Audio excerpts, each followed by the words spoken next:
This story is about the avoidant partner. And I'm a female, so I'm going to focus on men for this video. In this fairy tale kingdom, the avoidant prince became Brother Avoidius of the Order of Emotional Absence. He became a monk who took a vow of not being involved.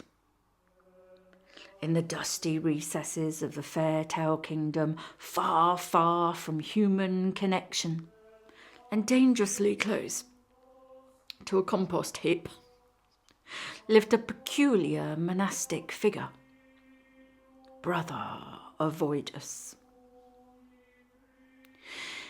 Brother Avoidius was the sole member of his own order, which was the Order of Emotional Absence. This, for him, was a religious institution that was built entirely on the sacred practice of not dealing with anything at all. Let us observe the daily rituals of this holy man in 8 easy orders. Order 1, the order's motto: if I don't see it, it can't hurt me.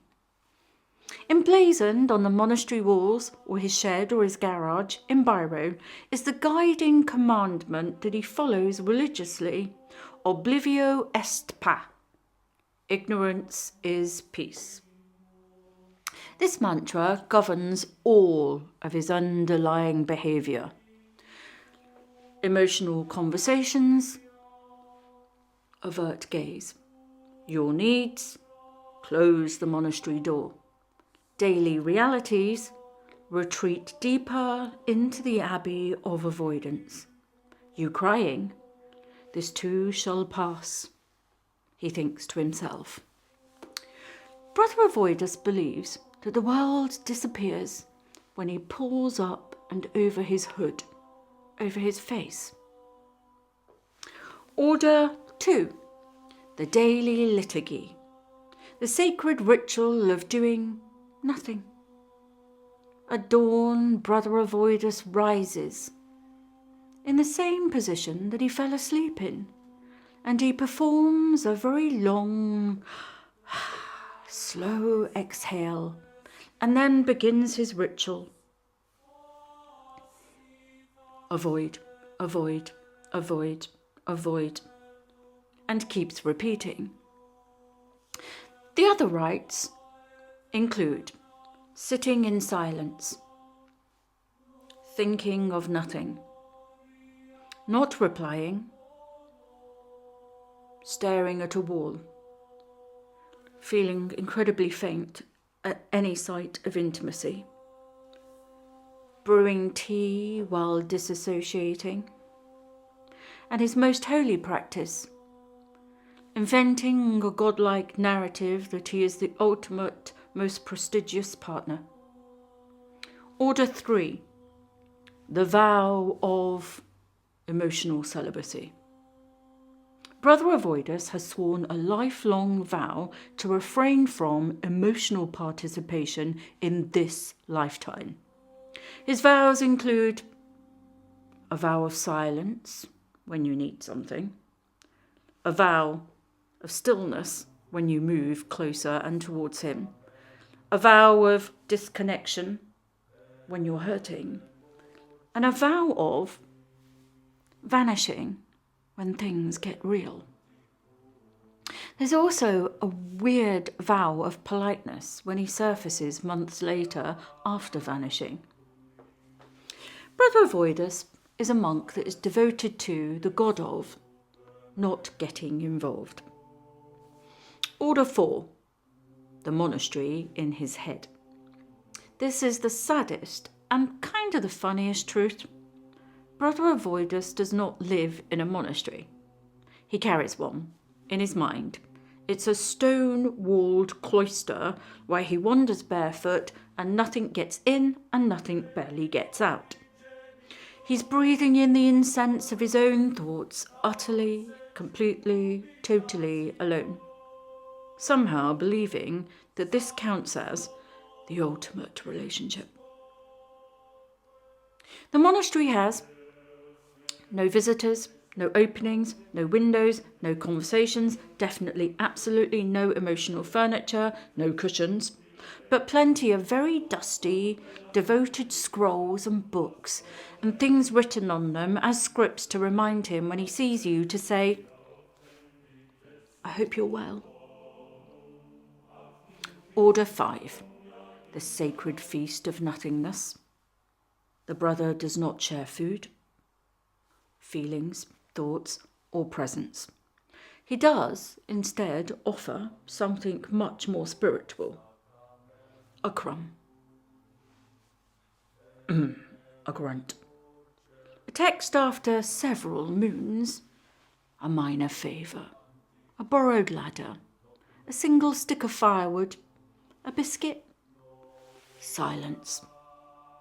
Mild confusion. Guilt. And of course his company. After, 4 approximately 3 times a year. This is communion ritual of the order, of the finest order. You bring the body, you bring the blood, you bring the sweat, you bring the tears, and he brings his existence. Order 6. When confronted, Brother Avoidius performs the rite of disappearing. You say, we need to talk. He hears, prepare for crucifixion.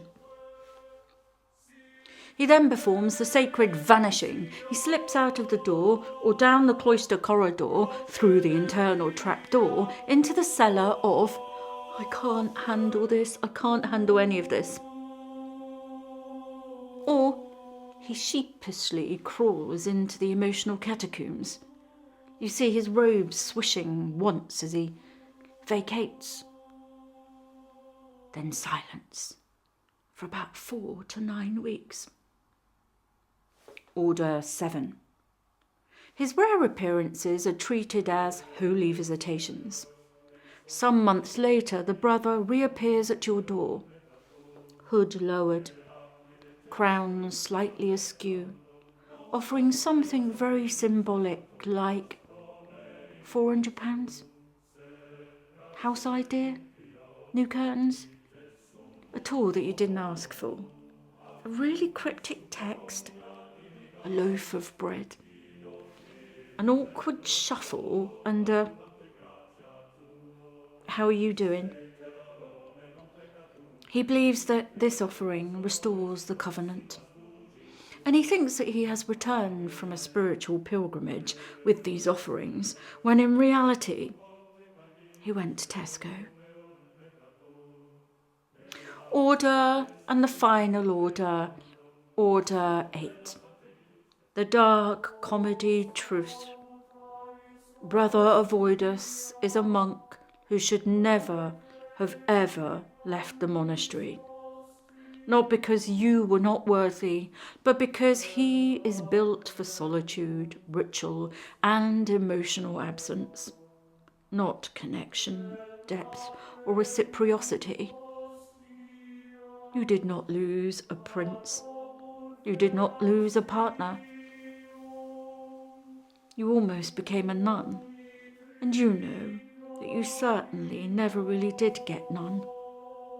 You escaped, and whilst he returned to chanting alone in his internal cloister,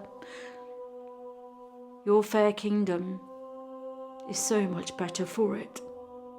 And gentlemen, if you stayed with us ladies all through this tale, there are also ladies who can do the same thing. This is more a masculine attribute, that we all possess one or the other, and it can happen to all of us. And the avoidant, well, they got their ending, didn't they? Silence. Heaps of things that never got done, a minimal lifestyle with a few holy relics. And you and I, well, every beginning has many different ends.